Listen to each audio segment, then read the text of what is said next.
राम राज में दूध मिला था, कृष्ण राज में घी, मोदी राज में चाय मिली है फूंक फूंक के पी।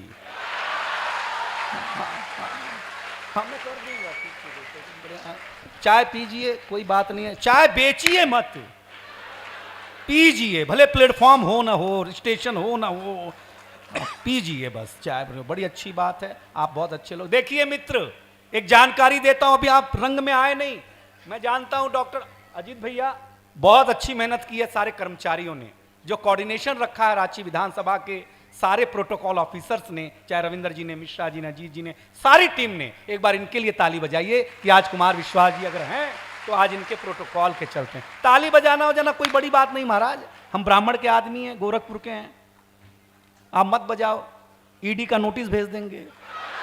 बहुत अच्छे, ओहो बहुत अच्छे। जब नोटिस फालतू में भेजनी है तो इस बात पे भी भेजी जा सकती कि ताली नहीं बजाई थी। लो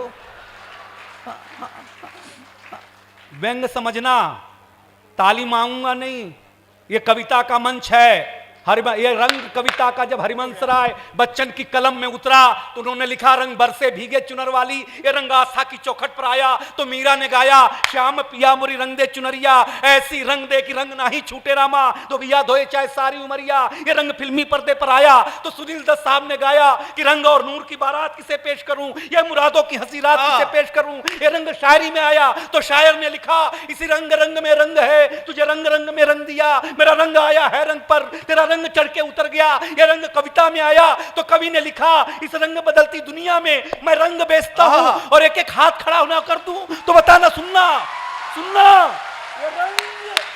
ये रंग जब 18 साल के नौजवान के सर चढ़ करके बोला तो गली गली में भगत सिंह ने गाया मेरा रंग दे बसंती चोला माए। ये कविता का रंग है। क्या बात है बावरा, वाह। ये ताली पहले बजा देते तो इतना खून खराबा नहीं करना पड़ता। आपकी आदत पड़ी है।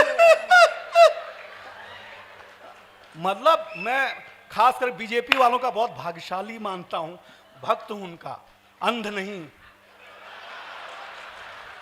हाँ भक्त हूं मैं। हाँ अच्छा, इन्होंने मेरे अंदर इतनी देशभक्ति भर दी कि मैं स्टेपलर में पिन भी भरूं तो ऐसा लगता है AK-47 में रिवॉल्वर गोली भर रहा हूं भाई। अरे जिंदाबाद, क्या भरी हो गई, कमाल की भरी है आपने यार देशभक्ति। हाँ सही बात, क्या भरी है आपने देशभक्ति मेरे अंदर, बहुत अच्छा। देखिए एक कहानी सुनाता हूं, सुन के बताइएगा। सूरदास जी जगन्नाथपुरी के दर्शन करने गए, जब जगन्नाथपुरी में कृष्ण विराजित हुए और जा करके, आओ यही दुनिया है, इस उम्र में बाप बेटे का पकड़ा है, भगवान करे जब बाप बूढ़ा हो तो बेटा भी ऐसे ही हाथ पकड़ करके उसे लेके जाए। भाई साहब बहुत अच्छा सुनना अध्यक्ष महोदय, सुनाता हूं कि व्यंग क्या है और कवि कुल के खानदान में होने के नाते कितना गर्व महसूस करता हूं कि हम कुमार विश्वास जी के इस कुनबे में हैं। जब गए मिश्रा जी, सुनिएगा बड़े मन के साथ, मैंने पहले रविंदर जी का फोन आया कि कवि सम्मेलन करना है, हाँ 1.5 घंटे में मिश्रा जी का आ गया। तो हमने कहा कि अच्छा सर, बोले हाँ स्पीकर जी चाहते हैं कवि सम्मेलन हो। मैंने कहा, मिश्रा जी ने कहा कि स्पीकर साहब ने मेरे पे भरोसा जताया है। मैंने कहा अगर वो मिश्रा पे भरोसा जताते हैं तो मैं जानकारी के लिए बता दूं मैं भी मिश्रा हूं। हाँ अच्छी बात है ये, हाँ जताया। कृष्ण भगवान के दर्शन के लिए जगन्नाथपुरी के जब सूरदास गए तो कृष्ण को मस्ती सूझी। कृष्ण ने अपने पुजारी से कहा कि कल एक सूरदास नाम के भक्त आएंगे, कवि आएंगे, कह देना कि दर्शन नहीं मिलेगा, अगर कान से सुनेंगे कविता तो नहीं सुनाऊंगा, ध्यान से सुनेंगे तो सुनाऊंगा। हाँ हाँ हाँ हाँ, क्या बात है। कान और ध्यान की रेखा खींचने की जवाबदारी आपकी है साहब। सूरदास दूसरे दिन पहुंचे, पुजारी आया, बोला दर्शन नहीं मिलेगा। सूरदास ने बोला क्यों नहीं मिलेगा? बोले जो अंदर बैठे उन्होंने कह दिया कि कल आपको दर्शन नहीं देना। बोले पूछ के आओ क्यों नहीं मिलेगा। आया पुजारी, सूरदास ने पूछा कि क्यों नहीं मिलेगा। कृष्ण ने कहा जाके सूरदास से कह दो कि जब मैं मथुरा में था तो इन्होंने मेरी रास लीला का वर्णन किया, माखन चोरी का वर्णन किया, चीर हरण का, मुझे भगवान नहीं रहने दिया। इस सूरदास के आदमी ने इस भगवान को कमतर बना दिया, इसके लिए उनको दर्शन वर्जित है। सूरदास ने कहा कि जाके कह दो कि एक भक्त से दुश्मनी ठीक है, एक कवि से दुश्मनी ठीक नहीं है। आए हाय आए हाय, क्या बात है दिनेश, वाह। एक कवि, अभी तो ये पंडाल चीर दूंगा साहब। एक कवि से दुश्मनी ठीक नहीं है। कृष्ण ने कहा कह दो जाकर के क्या करना है, क्या लिखना है लिख लें। और सूरदास ने भगवान कृष्ण के खिलाफ पहला पद लिखा। हाँ, भृग को कुटेला, आहा, झुठेला भीलिन को, आहा। चेरी बस गयो कहां कहूं रे दैया, गोपिन को यार जाको माखन खवाए चोरी चोरी, आहा, रास को रचैया चावल को चबैया, सूरदास या को अवगुण कहां ले बखान करूं, जैसो इसको माई बाप वैसे इसको भैया। भैया, आहा, हम कवियों ने भगवान को नहीं क्या छोड़ा बात तो है? मोदी जी क्या चीज हैं या राहुल जी क्या चीज हैं? हाँ? देखिए व्यंग सुनने की आदत, व्यंग क्या है हम सही बता रहे हैं, माफ करना हम उत्तर प्रदेश के हैं। हमारा एकमात्र ऐसा उत्तर प्रदेश है जहां डिग्री पहले मिल जाती, स्कूल बाद में जाना होता है। आप ताली नहीं बजाओगे क्योंकि अध्यक्ष महोदय, भारतीय आदमी की आदत होती है कि वह सत्यनारायण भगवान की कथा अगर 10वीं बार भी सुन रहा हो तब भी जब तक पंडित ना कहे कि अध्याय समाप्त हुआ तब तक वह अक्षत फूल नहीं छोड़ता, क्योंकि ठीक से सुन ही नहीं रहा होता है। आपने अगर पहला कवि सम्मेलन जो मैंने किया था ठीक से सुन लिया होता तो आज 20 लाख खर्चा नहीं होता, वही समझ गए होते। तो मैं बताया करूंगा कि अध्याय कहां समाप्त हुआ, वहीं ताली ठोकना। पहली टिप्पणी, हम पुरुष लोग स्वच्छता में भरोसा रखते हैं। अच्छा, स्वच्छता में महिलाएं बिल्कुल नहीं रखती। इसका उदाहरण देखिए। हाँ, हम पुरुष लोग अध्यक्ष महोदय नाई के पास बाल कटा करके आते हैं, दाढ़ी बना करके आते हैं, जाकर के तुरंत नहाते हैं। आपने किसी महिला को ब्यूटी पार्लर से आने के बाद अध्याय समाप्त हुआ, जोरदार ताली बजाई जाए। बहुत अच्छे। अगर मुंह धोते हुए भी देखा हो, हम बताएं गुप्ता सर आपको ईमानदारी से, हम उत्तर प्रदेश में थे तो हमारे दादाजी खेत में काम कर रहे थे, अच्छा, तो एक मंत्री जी पहुंचे। वो उधर बैठे हैं कृषि मंत्री, हो रहे उधर, हाँ पहुंचे, वो मालूम नहीं। वो इधर बैठे हैं उधर। हाँ, हाँ, नहीं आप सुन लीजिए सर। हाँ, हाँ। ये यहाँ के लिए नहीं, हमारे उत्तर प्रदेश के लिए है। योगी जी का मैं दीवाना हूं। अगर वो आम के बाग के बगल से गुजरते हैं ना तो जो हरा आम होता है वो भगवा होने लगता है। इतनी दहशत, हाँ हाँ हाँ, मैंने कभी देखी नहीं साहब, मैं दीवाना उनका। साहब पहुंचे, हमारे दादाजी खेत में काम कर रहे थे तो मंत्री जी ने कहा कि और किसान जी कैसी है आपके गन्ने की फसल। हमारे दादाजी पैर पकड़ लिए, बोले कृषि मंत्री का पैर हमारे खेते में।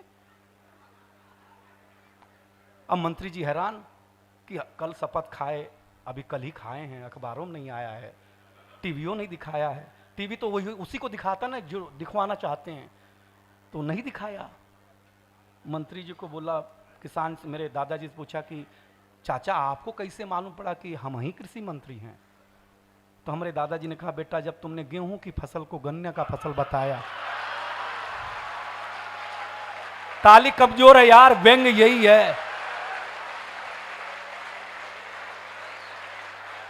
तभी समझ हम समझ गए थे कि हमारे प्रदेश का कृषि मंत्री।